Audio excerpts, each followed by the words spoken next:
camera fades in on a broken cradle rocking in an empty plantation nursery.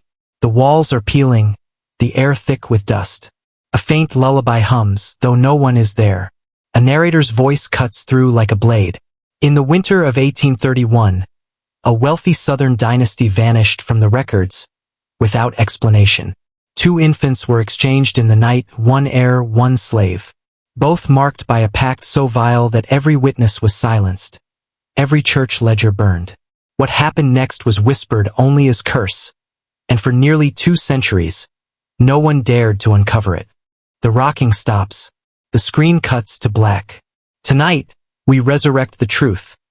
The pact that destroyed the Whitmore dynasty. The Whitmores of South Carolina were one of the oldest European-descended families in the colonies, tracing their bloodline back to 17th century French nobility. By 1831, Countess Eliza Whitmore ruled the estate after the sudden death of her husband. With no son to inherit, her dynasty stood on the brink of collapse. But she was not alone. Her closest attendant was a young enslaved woman named Maria, rumored to be versed in African root magic, whispers of Haiti, and the forbidden rites of the dead. In that year, both women bore children. Eliza's son born weak, frail, barely breathing, and Maria's daughter born strong, howling with violent, defiant life. The estate's midwife later claimed she saw the 2 mothers together in the nursery. Eliza clutching her dying heir, Maria trembling with her daughter in her arms. Their eyes met. Words were exchanged.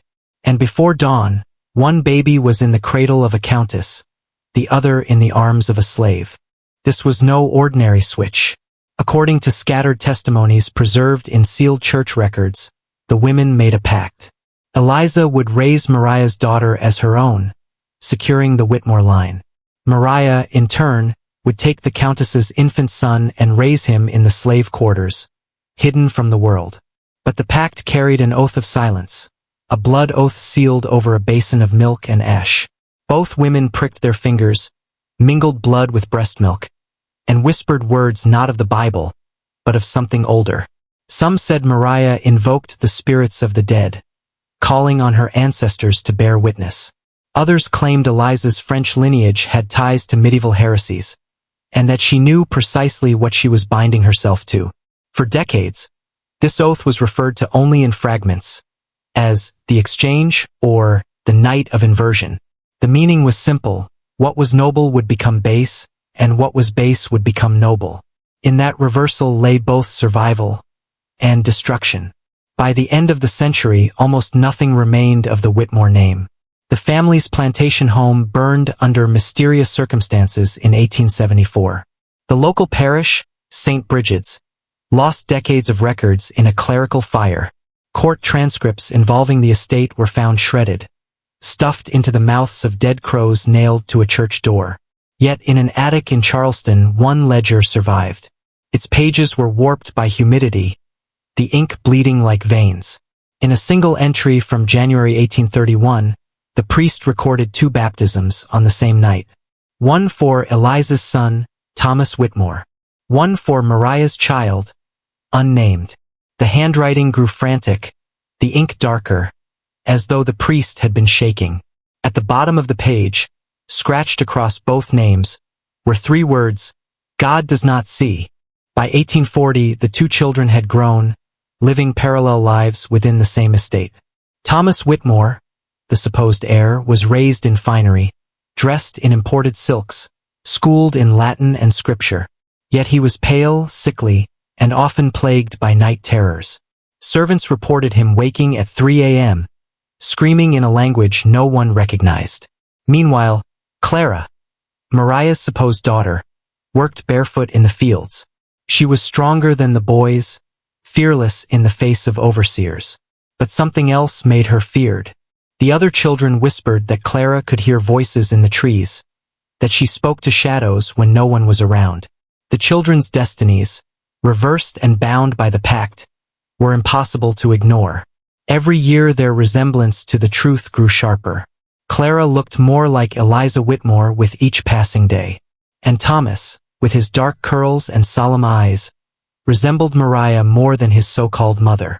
It was as if the blood itself refused to forget the night of the exchange. In October 1842, a storm swept across the South Carolina low country. That same night, the church bell of St. Brigid's rang out on its own, though no one pulled the rope. Witnesses swore they saw both children standing outside the church, drenched in rain, staring up at the tower. The priest found them hours later. Clara's hands cut raw from clutching the iron gate, Thomas babbling incoherently about the wrong graves. He repeated the phrase until dawn. The Whitmores demanded silence. The priest was paid off, the children locked away. But the parish records noted the incident in careful Latin. Vox mortui clamavit. The voice of the dead has cried out. Inside the Whitmore estate was a long hallway with a vaulted ceiling, known as the Whispering Gallery. Anyone standing at one end could hear words murmured from the other, clear as day. For generations it was a curiosity of architecture. But after the pact, something changed. Servants began reporting that when the gallery was empty, voices could still be heard. Children's laughter, women weeping, a man shouting in French. In 1847, a visiting merchant claimed he heard a lullaby in the gallery, an old Haitian cradle song. But no one in the Whitmore house admitted knowing it. That same night, Clara disappeared for 6 hours. When she returned, mud streaked her face and her fingernails were packed with soil. She would not say where she had gone. By 1850, rumors of corruption, witchcraft, and child switching reached the Catholic seminary in Baltimore. 2 young priests were dispatched to examine irregularities in the Whitmore parish. One never returned. His body was found in the marsh, eyes gouged out, his tongue cut and placed neatly on his chest. The other priest left South Carolina in silence, but in a letter smuggled north, he wrote only this: "The Whitmores do not belong to themselves. They are inverted, like mirrors reflecting not faces, but graves." The letter was confiscated and filed away in the Vatican's secret archive. As Clara reached womanhood, her resemblance to the Countess became undeniable. Villagers whispered she was the true Whitmore heir. Her presence unsettled the household. Maids bowed to her instinctively, as though some deep memory commanded it. One evening, Eliza was found in the nursery, brushing Clara's hair by candlelight. When asked why, she answered softly, "Because she is mine." But in the same breath, Eliza would refer to Thomas as the ghost child. She swore his breath frosted the air, even in summer. She claimed she sometimes woke to find him standing by her bed, staring down at her with Mariah's eyes. When the Civil War erupted in 1861, the Whitmore estate became a battlefield. Soldiers quartered in the mansion spoke of sleepless nights, of hearing babies crying from the locked nursery though no infants lived there. During the war, Mariah was killed, lynched by Confederate soldiers who accused her of poisoning a well. Before her death, she spat a final curse. "You will drink what I gave you until the blood remembers." The Whitmore estate fell soon after, left abandoned until the war's end. When Union troops occupied it, they found the nursery walls covered in crude carvings of circles, crosses, and names scratched deep into the wood. The names belonged to the dead of both armies, though many had not yet died. After the war, Thomas attempted to restore the estate, but fires plagued the mansion. First the barns, then the kitchen, then finally the Great Hall itself. On the night of the Great Fire in 1874, witnesses saw Clara walking calmly from the house as flames devoured the roof. She carried a cradle with nothing inside it. Thomas was never seen again. Some claimed his body burned with the estate. Others swore he escaped into the swamp, muttering in tongues until the mud swallowed him whole. Clara left for Charleston, where she took the Whitmore name as her own. Clara married a northern banker, cementing her claim as the last Whitmore. She bore 3 children, yet every one of them was marked. One blind, one mute, one born with a veil over his face. The family fortune dwindled. Clara's descendants scattered, each carrying fragments of the curse but refusing to speak of it. When asked about the fire of 1874, Clara would say only, "It was the pact reclaiming itself." Her children grew up in a house where mirrors were covered and cradles were never kept. By the 1890s, the abandoned parish of St. Brigid's was repurposed as an orphanage. Dozens of children lived there under the watch of nuns. But the orphanage earned a dark reputation. Children vanished from their beds. Others claimed to see the ghost boy roaming the halls, pale, hollow-eyed, always humming the Haitian lullaby. Several of the nuns were said to go mad, scribbling over and over, "God does not see." The orphanage closed in 1901 after 3 children were found drowned in the baptismal font. The nearby town of Whitmore's crossing dwindled after the fire. Families moved away, livestock sickened, wells turned brackish. By 1910, the census listed fewer than 50 inhabitants. Yet those who remained described strange phenomena. Every winter, cries of infants echoed across the fields. Lanterns were seen swinging in the woods, though no one carried them. And on January nights, the anniversary of the pact, 2 sets of footprints appeared in the frost. One small and barefoot, one shod in silk slippers. In 1923, a man claiming to be Thomas Whitmore appeared in Charleston. He would have been 90 years old, but witnesses described him as no older than 30. His skin was ashen, his eyes sunken. He demanded access to the family crypt, shouting, "The cradle must be opened." Police escorted him away. He was committed to an asylum in Baltimore, where he lived another 30 years, never aging, never dying. His file was marked with a single word, inverted. In 1937, a Jesuit historian uncovered the sealed records of the Whitmore investigation. Inside were descriptions of the blood pact, the exchange, the curse. Attached was a sketch of the Whitmore nursery, with symbols etched onto the walls, the same symbols later found in the Civil War carvings.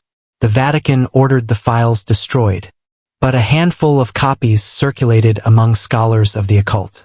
One phrase echoed through every document: "What is switched cannot be unswitched. It can only be repeated." By 1945, only one Whitmore descendant remained, a young woman named Eleanor. She lived alone in New Orleans, studying folklore. In her journals, she wrote of dreams in which she was both Clara and Thomas at once, rocking an empty cradle that rocked itself. Eleanor died mysteriously in 1949. Her body was found in a locked nursery she had recreated in her home, the walls scrawled with the phrase, "God does not see." She left no heirs. The Whitmore line was finished. Today, the Whitmore estate is nothing more than a field of moss and ash. No gravestones remain, though farmers claim their plows strike iron cradles buried beneath the soil. In 1978, archaeologists uncovered infant bones near the old church. Some bore teeth marks. Others were found arranged in a perfect circle, skulls facing inward. Locals demanded the site be closed. The bones were reburied without ceremony. What we have told tonight is pieced together from fragments, ledgers, testimonies, suppressed church files. Historians deny the pact, dismissing it as plantation superstition. But the truth seeps through in every generation. The exchange was real. 2 babies were switched. A dynasty inverted itself in blood. And for over a century, the consequences spread like a sickness. Through families, churches, orphanages, even whole towns. The Whitmores were not destroyed by war or fire. They were destroyed by the pact that turned their bloodline inside out. The documentary closes with modern-day footage of the Whitmore ruins. Wind howls through the empty fields. A cradle sits in the grass, charred but intact. The narrator whispers, "On winter nights, the cries still echo, and if you follow them into the ruins, you may see the pact reenacted, the Countess and the slave each holding a child. They will offer you the cradle. But if you take it, you will never know whose child you carry." Silence. Then the faint sound of a lullaby. Screen fades to black.